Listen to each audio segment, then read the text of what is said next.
Senator Blumenthal, if you're ready, I'll turn it over to you. Thanks very much, Mr. Chairman.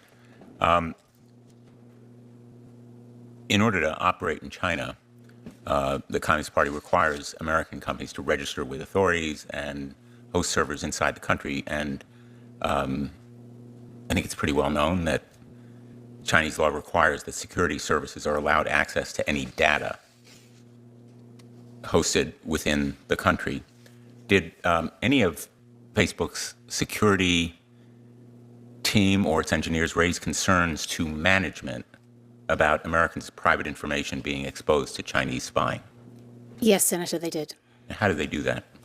They documented their concern in a number of ways. They noted that this would happen, that the Chinese would get access to the data, and they also noted their concern in other discussions and other documentation, saying, you know, my red line as a security engineer is to not be comfortable with this, but my red line is not Mark Zuckerberg's red line.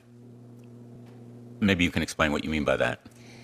The engineer was saying that they were not comfortable with the way the China project was structured that would allow the Chinese Communist Party to potentially access American citizens' data. But in saying that, they noted that, you know, that's a red line for me as a security engineer. That's not Mark Zuckerberg's red line. Did you sense he had any red line? I did not. If you did, you don't know what it was? I don't.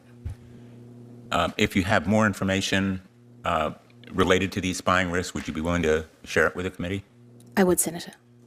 And Mark Zuckerberg was knowledgeable about the planning, and do you know whether he was knowledgeable about the risks as well? My understanding is that the risk is the hardest part of the plan, so it's unthinkable that he was not aware of the risk. Nothing happened here without his approval and knowledge. This was a project unlike any other project I worked on during my time at Meta, in that it was so centrally led by Mark Zuckerberg, and he was so personally invested in this project. He learnt Mandarin. He traveled to China more than any other country. He had weekly Mandarin sessions with employees. It's hard to overstate how different this project was to any other project I experienced in my many years at the company. So there would be no credibility to his denying that he knew about the risks, he knew about the concerns raised by his engineers and his China team, and he was intimately involved in not only the planning and the engineering, but also in taking those risks. Senator, he was traveling to Beijing. In the documents submitted to the subcommittee, Facebook appears to have been willing to provide the data of users in Hong Kong to the Chinese government at a time when pro-democracy protesters were opposing Beijing's crackdown. Is that impression correct? And how did Facebook treat Taiwan or Hong Kong? So that impression is correct. One of the more surprising things is that as part of the censorship tool that was developed, there were virality counters. So anytime a piece of content got over 10,000 views, that would automatically trigger it being reviewed by what they called the chief editor. And what was particularly surprising is that the virality counters were not just installed, but activated in Hong Kong and also in Taiwan. Let me ask you, I raised in my remarks, and I know that a number of other colleagues did as well, the record of misrepresentation and deceit. One of our former colleagues, Senator Leahy, asked Mark Zuckerberg in 2018 whether Facebook would comply with Chinese censorship and surveillance demand. He even asked if Facebook had built censorship tools to enter the Chinese market, and Zuckerberg responded, I'm quoting, "Because Facebook has been blocked in China since 2009, we are not in a position to know exactly how the government would seek to apply its laws and regulations on content were we permitted to offer our service to Chinese users." Ms. Wynn-Williams, was that accurate? That is not accurate. You know, hundreds of decisions had been made And by 2018, they'd been in dialogue directly with the Chinese Communist Party for 4 years. The fact is, by 2018, Facebook built, it even turned on censorship and surveillance tools that it developed for Chinese security officials, correct?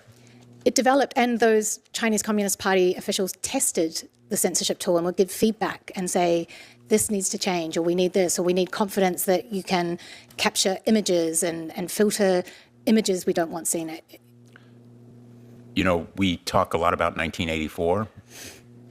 Facebook developed a virality counter tool that directed any posts of over 10,000 views to be reviewed by an Orwellian named, quote unquote, chief editor. Is that correct? That's correct. And was the chief editor's geographic reach limited to mainland China, or did they plan to cover other locations? They plan to cover Hong Kong and Taiwan, is my understanding. So their surveillance operation was directed at Taiwan? That's my understanding, Senator. And Hong Kong? That's my understanding. Was the editor-in-chief's or the chief editor's power limited to reviewing viral posts? Oh, no, it's extensive power. The chief editor would be able to turn off the entire service in specific regions, for example, Xinjiang, so be able to turn off or manage the service on significant anniversaries like the anniversary of Tiananmen Square. So the chief editor, a creation of Facebook, was an Orwellian censor that applied to locations outside mainland China, to Taiwan and Hong Kong, to people not within the legal jurisdiction of China, but also obviously the Chinese themselves. And it was designed and implemented by Meta and Mark Zuckerberg. Correct, Senator. Even though its very existence was denied before this committee in 2018. That's correct, Senator. Silicon Valley companies are famous, as you know, for their moonshot programs, such as Google X. In recent years, Mark Zuckerberg spent billions of dollars on the metaverse and AI. He even named or renamed the company as part of a pivot to focus on that technology.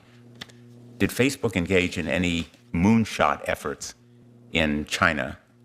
And were these efforts walled off or protected from the Communist Party? They did, Senator, and I'd be happy to follow up with the committee on this point. You'd prefer to follow up privately? Yeah. Just one last question. I'm interested in how much of a national champion Meta actually is for the United States. Did Facebook share information about its facial recognition, artificial intelligence models, and other sensitive technologies to Chinese security officials? In other words, did it share that significant technology regarding facial recognition and other surveillance methods? Look, the greatest trick Mark Zuckerberg ever pulled was wrapping the American flag around himself and calling himself a patriot and saying he didn't offer services in China while he spent the last decade building an $18 billion business there. And he wrapped the flag around himself even as he disclosed sensitive technologies that enabled the Chinese to gain the upper hand on surveilling its citizens, but also the upper hand in engaging with us. And he continues to wrap the flag around himself as we move into the next era of artificial intelligence. Thank you, Mr. Chairman. Thank you, Senator.